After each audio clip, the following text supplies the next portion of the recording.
Hey guys, Council Glenn with Bridging the Gap, where we talk about bridging the generational gap as well as the wealth gap. We literally take you step by step and tell you how to bridge that gap from where you are to where you want to be from the aspect of a boomer, somebody that's been there, done that in the Xer. Hope you guys enjoyed the content. Make sure you subscribe to our channel and make sure you hit the bell notification. We want to let you know as soon as we drop something, we want you guys to get it, want you to be first. So make sure you do those two things for us, and we can't wait to drop some more content. Hey, good morning, guys. William V. Thompson of Bridging the Gap. I'm your host this morning, standing alone. My buddy Council is handling some family business, but he'll be back next week. Guys, remember, here at Bridging the Gap, it's all about showing you old school as well as new school in building generational wealth.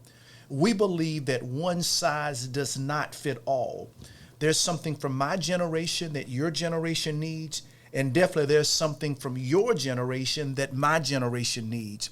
And we've come to understand that Bridging the Gap, when you put them both together, it gives you the greatest chance to succeed financially.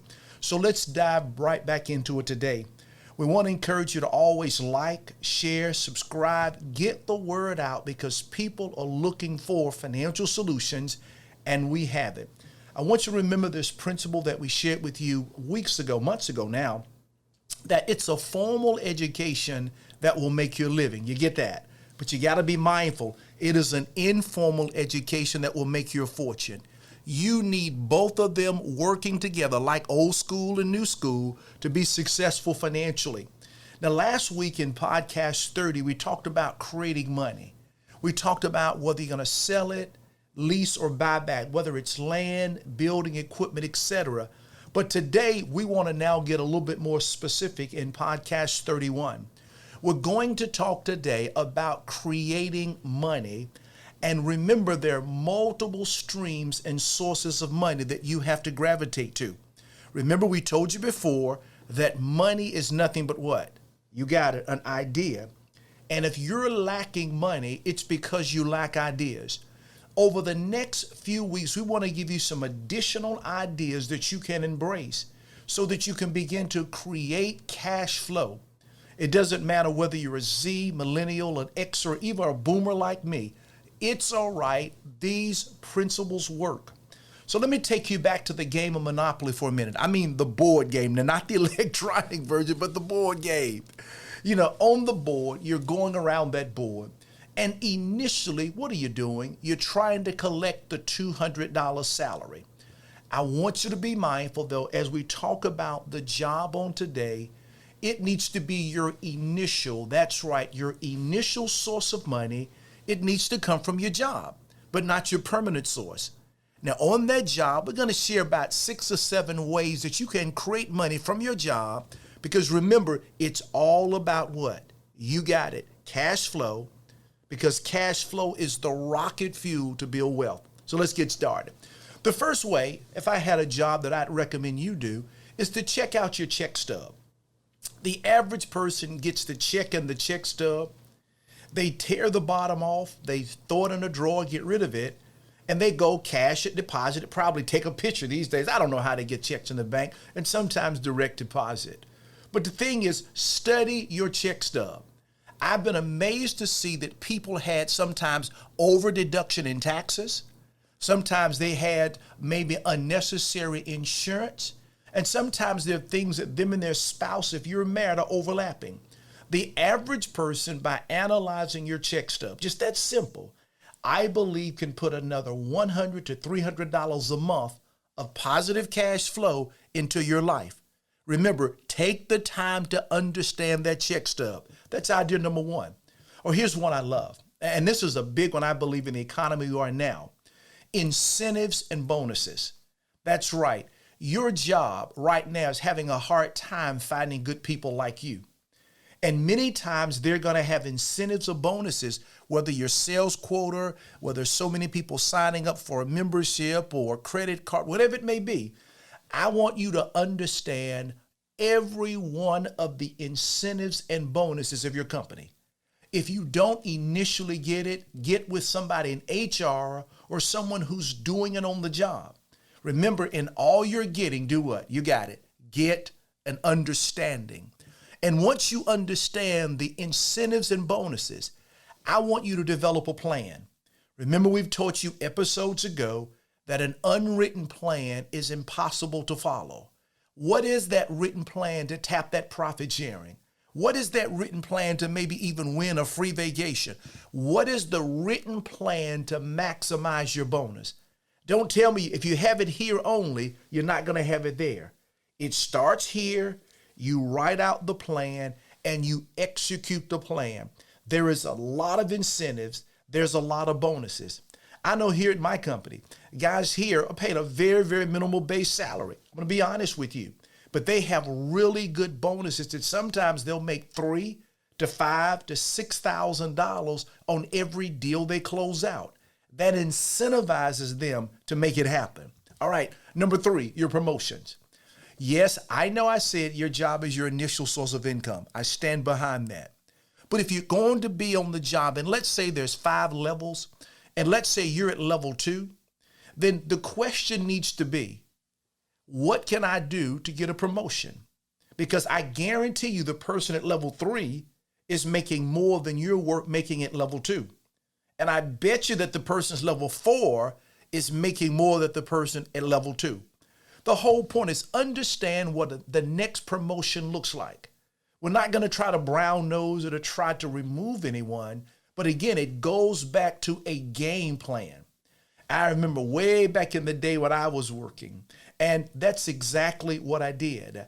I found out what my boss was doing, what she was doing. I learned from her, and I challenged her to get promoted so I could. And guys, you're not going to believe this. In my one promotion, I got a $20,000 raise. The raise blew me away that I had the audacity to say this. And listen to me. This is back in my crazy, silly days. Hey, Rick, I'm not worth this. When I told my wife that, she went, you said what? Because that was almost a 100% increase. But again, he saw value, he saw potential, and I had developed a plan for growth. I need you to do the very same thing, because not only will you earn more in that promotion, but you will learn more. And remember, we've taught you before, never take a job for just what you can earn, but always look to take a job for what you can learn, because what you can learn will impact what you earn. And it was that job, that promotion, that literally set me to on a mindset of being an entrepreneur, because I was more of a manager than I was a supervisor. All right, let me give you just two or three more. We're going to wrap it up this morning. Let that job enhance your business skills.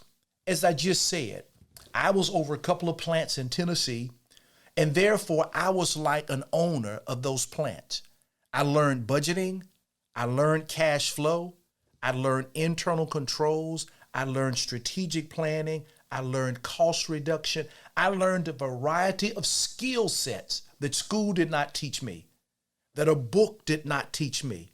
But because I saw the job as a time to learn, because I knew I was not going to be there forever, but I saw a tremendous learning opportunity in an organization that was doing millions, because one day I wanted to do millions also. So look at your job as being your company.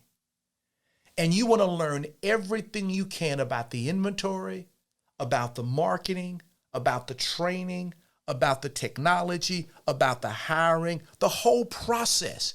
Because even though I did not want to do manufacturing accounting, but I learned the power of the process. And it is the process that produces prosperity. Here it is again.